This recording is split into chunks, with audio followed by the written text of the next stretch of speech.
So palliative care. Sorry, I hope you can hear me well. So palliative care is for patients who need their quality of life to be improved. Our team is from the Pain and Palliative Care Unit in KMH. This week we are celebrating palliative care. So we are going to be doing a series of webinars, as you can see, talking about what palliative care is for the adult, pediatric patient, and we'll also tell you a bit about the World Hospice and Palliative Care Day on Wednesday. So I would like to introduce our speaker, Frida Kagure Muriuki. She's a palliative care trained nurse with over 10 years of experience in palliative care, and she's also a counselor. So this afternoon, she's going to discuss about palliative care for the adult patient. Feel free to type your questions in the chat box as we go along. After the presentation, we'll have a Q&A session. So Frida, you can share your screen. Welcome.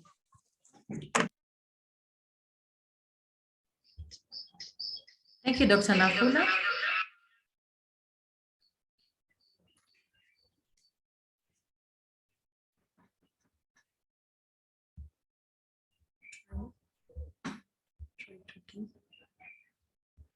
Okay, I know the picture you're seeing is Dr. Nafula's, but I'm Frida. And like Dr. Nafula says, I work in Pain and Palliative Care Unit. I cover the medicine department. So, and I'm glad to be here.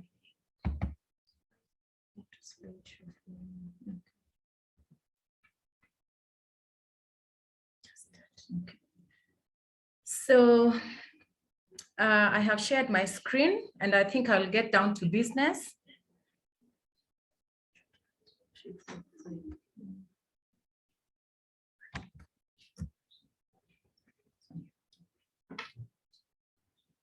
So palliative care for the adult. We'll start with the introduction to palliative care. And this will go as per the WHO 2002. It defines palliative care as an approach that improves the quality of life of patients and their families facing the problem associated with life-threatening illnesses through the prevention and relief of suffering by means of early identification, impeccable assessment, and treatment of pain and other problems, which are in the 4 domains: physical, psychosocial, and spiritual. The word palliative comes from the Latin word palliatus, which means cloaking or covering. The word conveys care that wraps the patients with a layer of comfort and support. So palliative care, besides going along curative, we also provide comfort and support.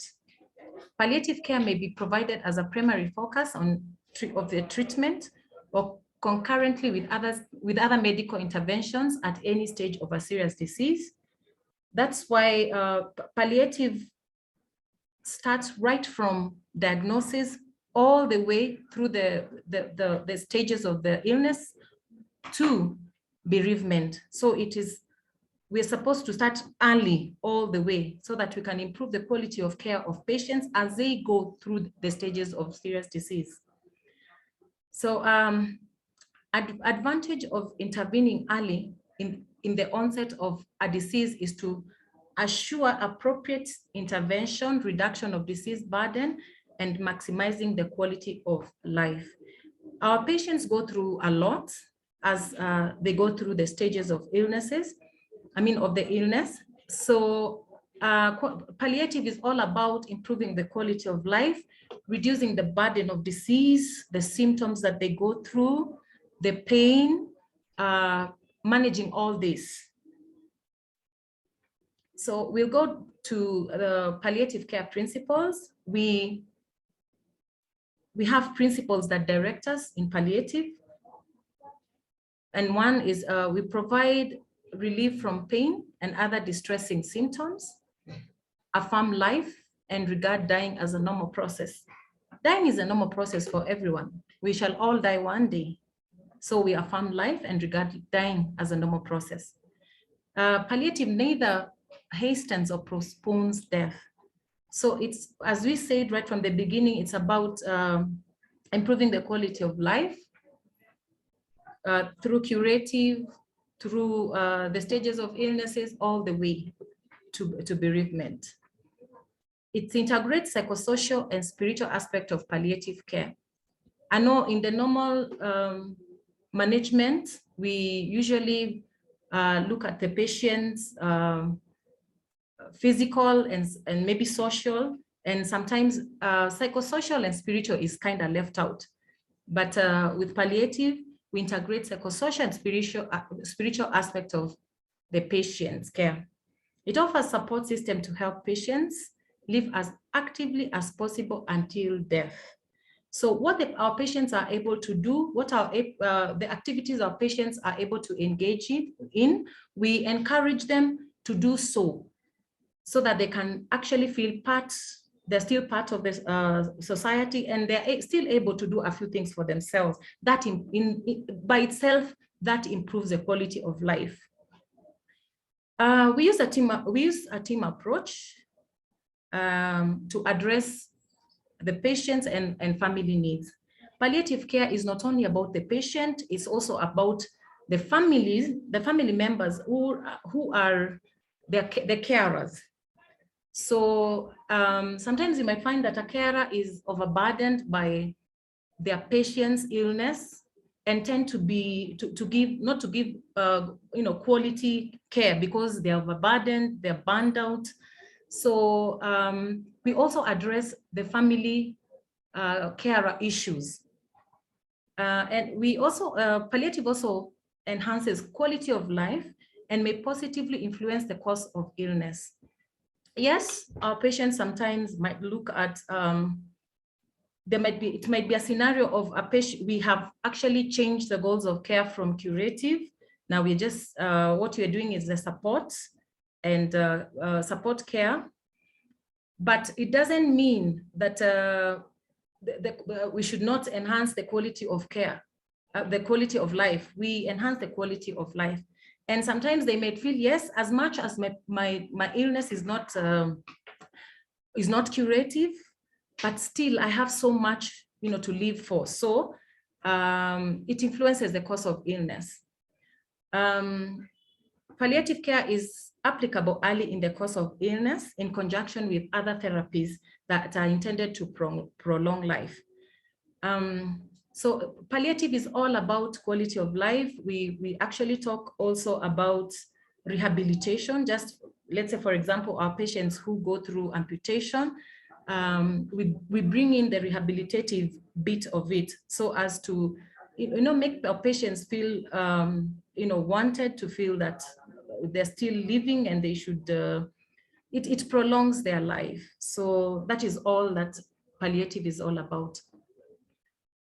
Now, let's look at the importance of working in partnership with the primary doctors. It is very important because we do not work in isolation. Like you saw in one of the principles is that we use the team approach, the multidisciplinary, to take care of our patients. So working with the primary doctor is very important.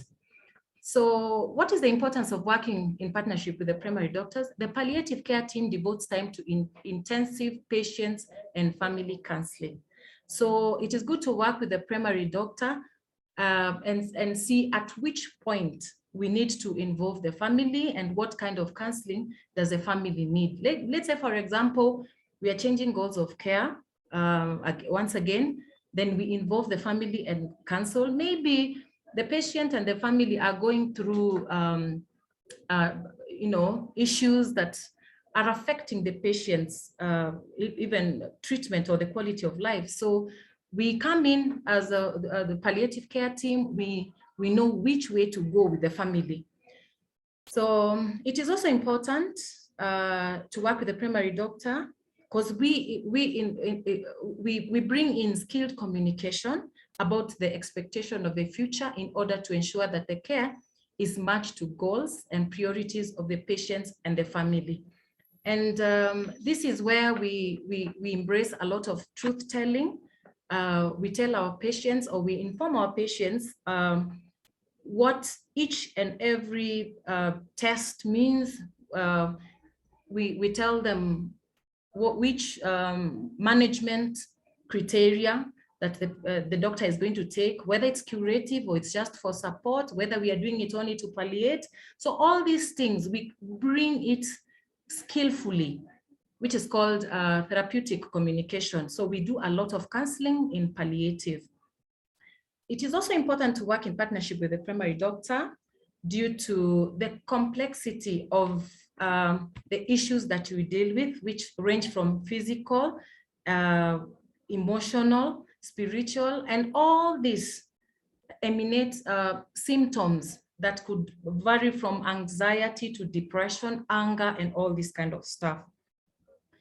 Then the attention to psychosocial and spiritual care. As I said, the normal, medical care would just look at the physical and the social, but we look at the person as a whole, holistically, through this, like the psychological, the social, spiritual, and the physical. So that makes palliative kind of special. So let's look at palliative care versus hospice care. Now, palliative care has been incorrectly used interchangeably with hospice, which sometimes reduces the willingness to refer patients for palliative care services. We have come across patients who are referred to us and they want to know whether we are hospice because they know hospice is for the dying. And there's no one who would want to be told that they are dying. So sometimes you find that they're not willing to come, to the palliative care for palliative.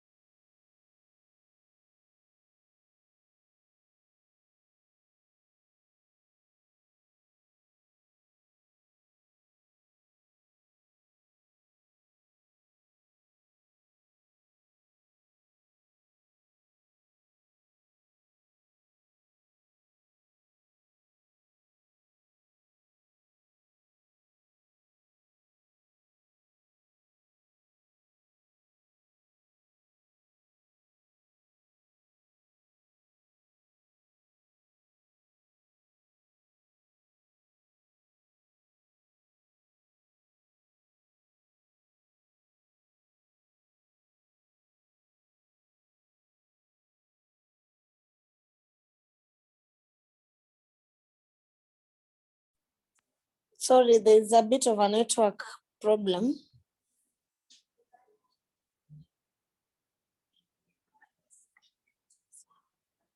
We'll be back on, just give us a few minutes.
So sorry for that, network issues.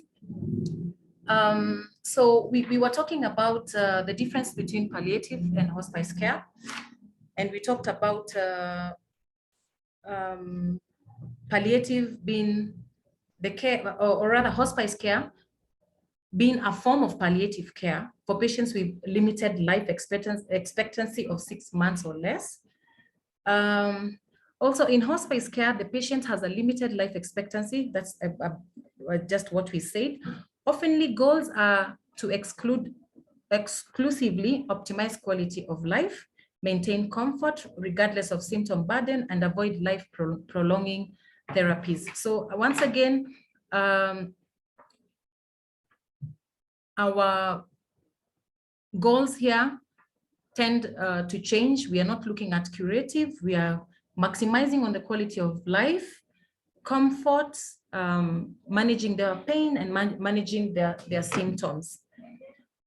On the other hand, in palliative, the patient has a significant symptom burden, which we take care of by management of symptoms and pain. And when I talk about symptoms, we do not only look at physical symptoms, we look at symptoms that also come, like from the psychosocial, such as anxiety, depression, anger, all this. So they have a significant, in palliative patients have a significant symptom burden, which are taken care of, and also significant psychosocial distress or need for increased supports. And this can be initiated at any stage of the disease. Facts about palliative care. What is palliative care? We had done a definition. So we are looking at the holistic, it's a holistic kind of approach, which looks at the physical, psychosocial, psychological, social, and spiritual. So these are some of the facts. Who are the people who need palliative care? Cancer patients, HIV/AIDS patients, progressive neurological illnesses, severe kidney or heart failure, end-stage lung disease, congenital illnesses, other life-limiting and life-threatening illnesses. So these are the patients who will need palliative care. So like you see, palliative cuts across so many conditions. So it's not only about cancer patients, because we've been getting this that palliative care is only for cancer patients. No, it's any patient who has a life-threatening illness or a life-limiting illness. More about the facts of palliative care. Palliative care is about living as well as dying. So as much as we talk about the quality of life, we also talk about dying. What needs to be done as you're dying? Do you need to forgive? Do you need to do adverse planning? Do you need to write a will? There's so many things around when a patient came, like around end of life. So, and this is rightfully put, we believe in putting life into their days and not just days to their life. So it's not about prolonging life. It's about the quality of the days that God has given you to continue living. So those are the days we are talking about. They should be pain-free. They should be without symptoms. They should be enjoyable. Palliative care works alongside and within other specialties. It comes, this brings in the multidisciplinary approach again, that we do not work in isolation, we work as a team. So many a times you'll find that we navigate our patients to see maybe a nutritionist if they need to see a nutritionist, if they need to see a psychologist, if they need to see any specialty. So we negotiate this and navigate our patients to be able to get the best of the palliative care. Palliative care also, we never say there's nothing that we can do. That is a statement that anyone who is palliative trained will not be forgiven to say. We do not say there's nothing we cannot do. There is still a lot that we can do. Be it the therapeutic communication, which is done in counseling, may it be, relieving their pain, relieving their suffering through so many things. Sometimes you might find that it's just about listening to these patients. And they will tell you, thank you so much for listening to me. So they only needed someone to listen to them. And that is so much that you can do. There are also myths that we need to demystify about palliative care. Many people believe that palliative care is only for the dying patient. No, as I stated right from the beginning, palliative care is initiated right from diagnosis. Many a times we've had consultations and like a doctor will tell you, this patient is dying. No, it's not only about the dying patient. It's right from the diagnosis. You see, the diagnosis itself could be a shocker to patients, and they need palliative care. They need to be taken through all the way from denying the diagnosis all the way to accepting the diagnosis. So palliative care is not only for the dying patient.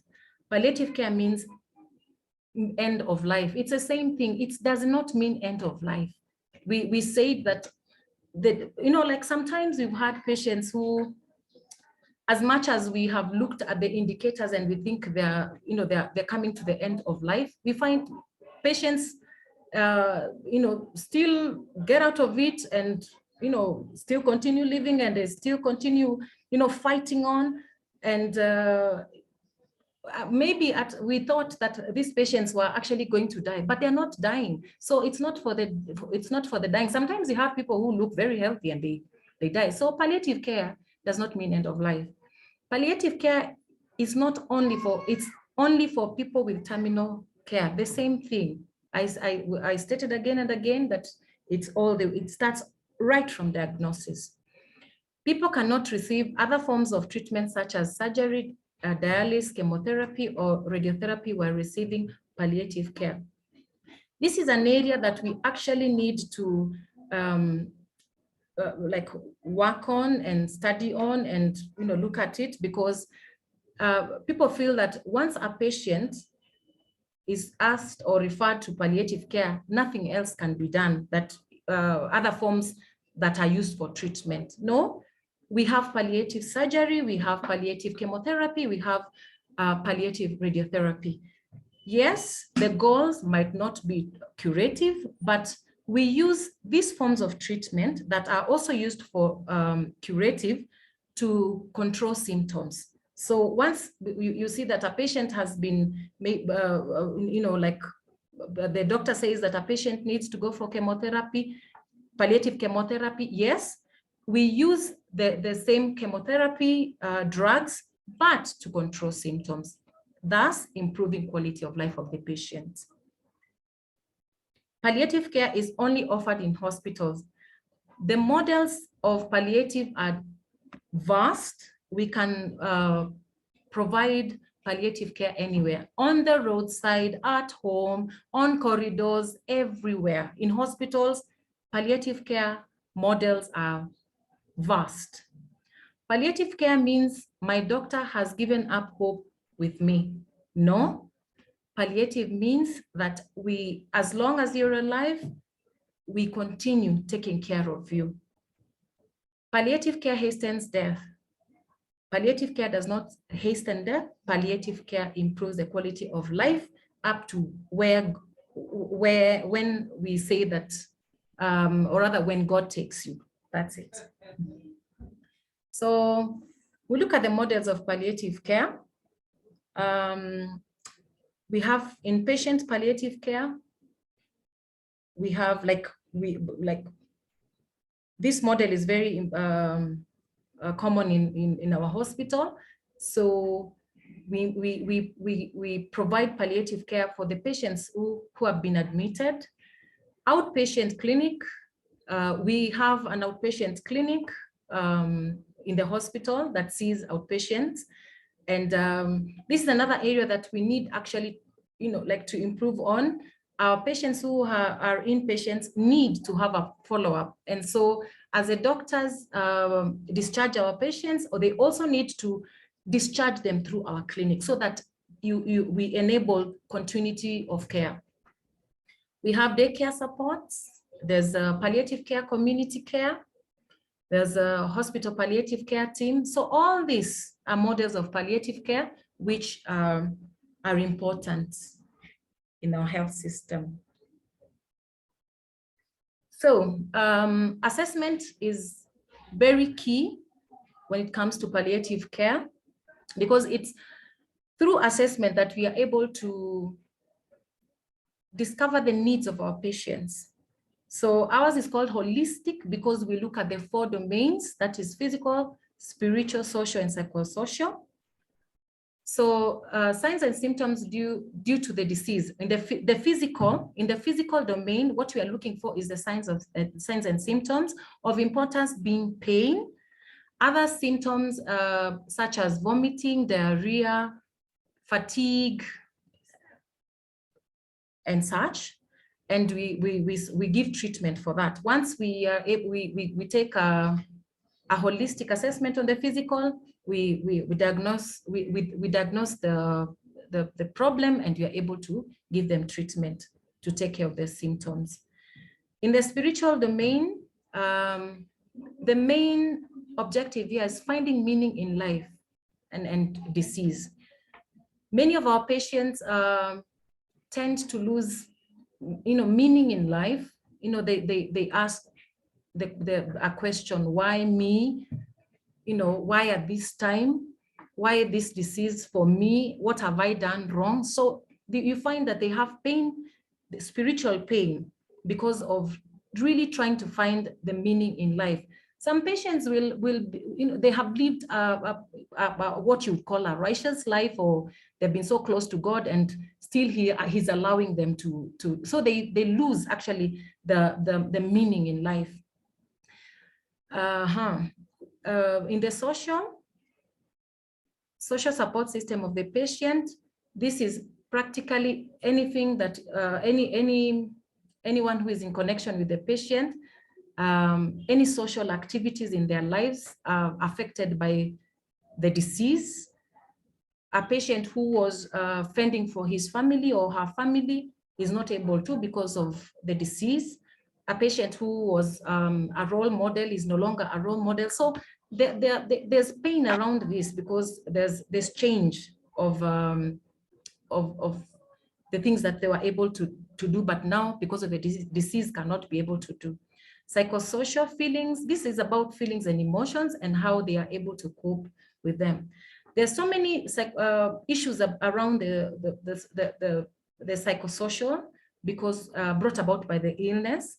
There is, and this I would cite the DABDA, first they get into denial, and then all the way to anger, they will get depressed, they will start bargaining, all the way down to up to when they come to acceptance. That is a journey, and that's why in palliative, we actually tell our patients, this is a journey. For any loss, because this is a loss of health, this is a loss of role, this is a loss of so many things. There are many feelings that emulate around these issues. That are connected to the disease. So let's look in depth at each domain and the issues around it. So in the physical domain, we have pain, and this we give a lot of we give a lot of attention, because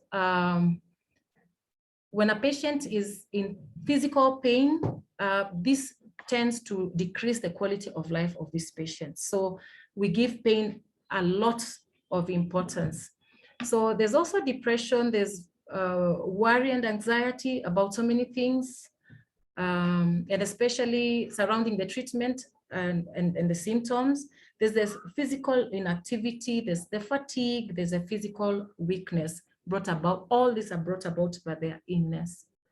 So in psychosocial, there are emotional issues, and many a times you'll hear us saying that they have psychosocial pain.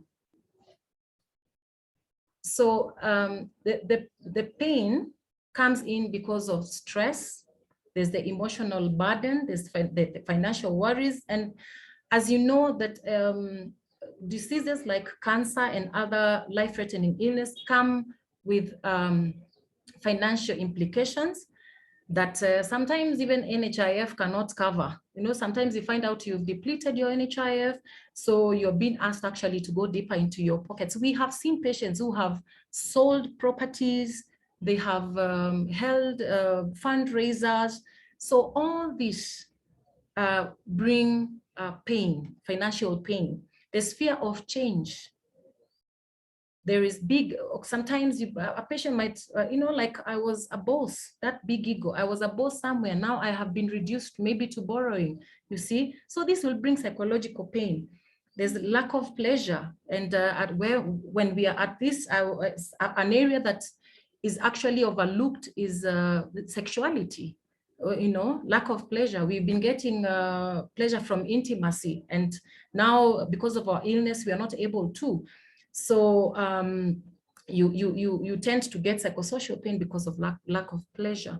Lack of forgiveness. I talked about forgiveness because we are social beings, and when you're interacting with each other, we tend to, like, you know, come into qualms with each other. We have quarrels. We differ in values and opinions. So we are bound to, you know, like, create an enmity. So this is not something that is unusual. So even for the patients, they might be bringing in issues of unforgiveness into their illness, and this will impact differently. You find sometimes, no matter how much analgesics you give, it's not an analgesic thing. It's something that needs you to sit down with the patient, assess and find out where the pain is, and then do some psychotherapy. The other thing is a lack of emotional support. Sometimes our patients, and especially our patients, for example, a patient who comes in and they have a malignant wound, a fungating wound that is smelling. We have actually seen patients who have been left by their wives. They have been left by their loved ones, their significant others, because of the wounds. They are too smelly, or, you know, they are not appealing. So some even are left because of they're not able to provide anymore. So this will bring pain because they are lacking in they lack emotional support. Lack of flexibility also will bring pain. Isolation. Patients, I just talked about patients who have been rejected and they feel isolated. Tension and jealousy can also cause that.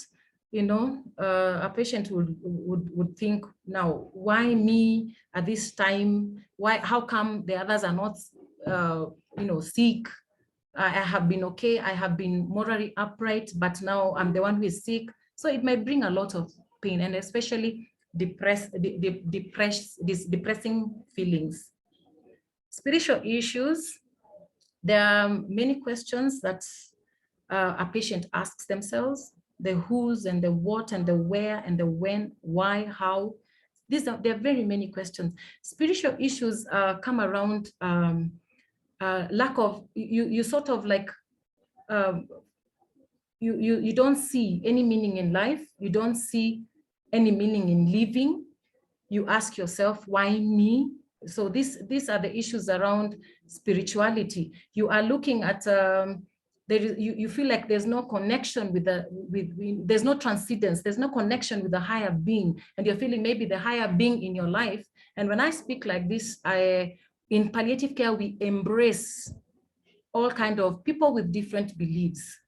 Christians, those who are naturalists, the homosexuals, those who are, you know, Ephesians, who do not believe that in God. You know, these are the patients we deal with, and we embrace them all. So patients will lack in, you know, transcendence, connection. They will feel there's no connection with whatever they believe in. So there will be pain around spirituality because they will ask why. They'll keep on asking, why me? Also, patients will feel that there is lack of connectedness to people they love, to things they treasure, to places maybe they connect with. There'll be a discontinuity in that area. So those are the spiritual issues. It's quite vast. So in summary, we are talking about the characteristics of spirituality. A patient is searching for meaning, value, transcendence, connectedness with oneself, with others, with God, or a supreme power. I said we embrace them all. So what they believe in, they might not believe in a God, but they'll believe in the space and science and all these kind of things. So we'll support them. And becoming, the growth and progress in life. Social issues. So we talked about the social issues, but these are the pains or that will emanate in social issues. A patient will be anxious, they'll be in stress, they will feel fearful, they will have emotional disconnect, they will be angry, there will be tension. So sometimes we need to understand our patients. Once they walk in and they are angry, they will make a fuss. They will, everybody who comes on their way will be an enemy. So they'll be they'll give an outburst to everyone. So we need to actually understand them. We need to look at them and know that they are having a pain in their social domain, which has been brought up or is connected to their sicknesses. So we should make a difference here. Once a patient comes in and they're angry, they're restless, we should be able to make a diagnosis that they have pain in their social domain and take care of them. So that's basically what I was saying. So they'll be in social pain because of the disconnect, or rather they lack in the role in the society and how society perceives them, you see. And I'll still go back to the patient with a fungating wound. They'll feel embarrassed. They'll look at people and think, now people, what do they think of me, you see? And most of the patients from the vulnerable groups, like the prostitutes, who also maybe have cancer, have HIV, they will actually think, what are people perceiving of me? So it is us actually to be there for them, to provide care and compassion. So that's one of the tools that we use to assess social issues. Now, that chart sort of summarizes what we have just been saying. We have the physical, the spiritual, social, and emotion. In the physical domain, it's usually about needs that are around treatment and drugs, cause of variable degrees of distress. It also interferes with other aspects of life. So most of the times you'll find that one domain will actually influence the other. A patient might come in, they may not be in physical pain, but it's very difficult for anybody, even who is not ill. Like sometimes you might have a spiritual, psychosocial issue yourself, and your body is aching, so you're not able to distinguish, is it your pain, the pain on the physical, or it's in your mind. So the same with our patients. Sometimes you find that they're not in physical pain.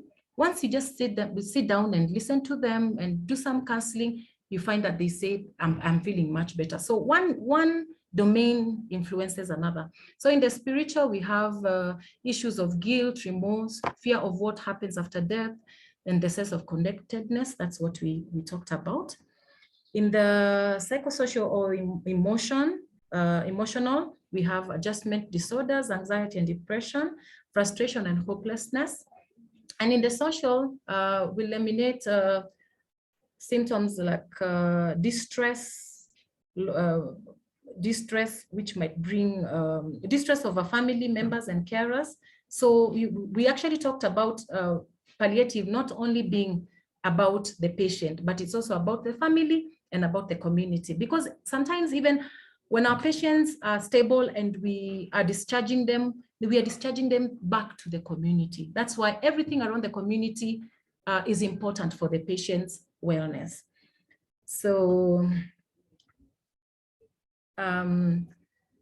any questions? That's my short presentation about palliative. Thank you so much, Frida, for the presentation. I hope we've learned something. So there were a few questions in the chat. We can start with addressing those ones. So someone asked, for cancer patients in remission, when do you advise a palliative consultation?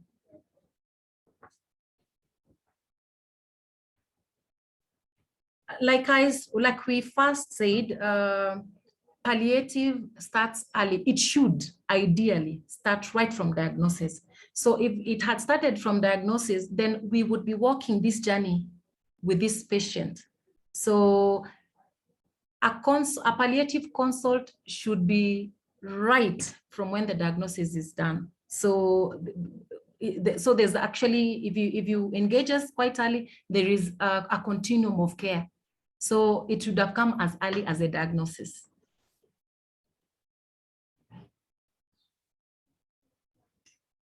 So participants are requesting for the slides. The research department is going to post the recording of this webinar, and we are going to share the slides with them so that they can distribute to you. And one participant says they're glad to know the difference between palliative and hospice care. So I don't see any other questions. If it's okay, we can wrap up the presentation. So it's estimated that about 78% of adults who need palliative care live in low and middle income countries, and only 14% of them are accessing palliative care. So this year, actually, our focus is on leaving no one behind. We are looking at having equitable access to palliative care. And as Frida has told us very well, palliative care is needed for patients mostly with chronic diseases, and not just cancer patients, but any patient who is suffering from a life-limiting disease. That's a disease that is likely to cause them to be in and out of hospital, is likely to cause them a lot of suffering in all the areas that she has highlighted. Thank you very much for your attendance. We are happy to let you know that the Ministry of Health will be launching our national palliative care policy on 8th as we celebrate the World Hospices and Palliative Care Week.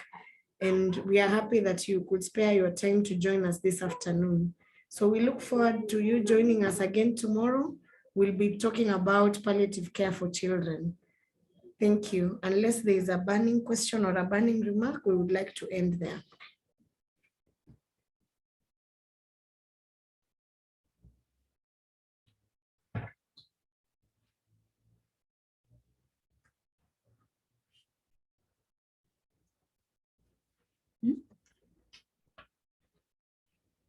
Thank you for your time. Thank you. I know we've taken a short time, but we didn't want to bore you so much. So have a good afternoon. We see each other tomorrow.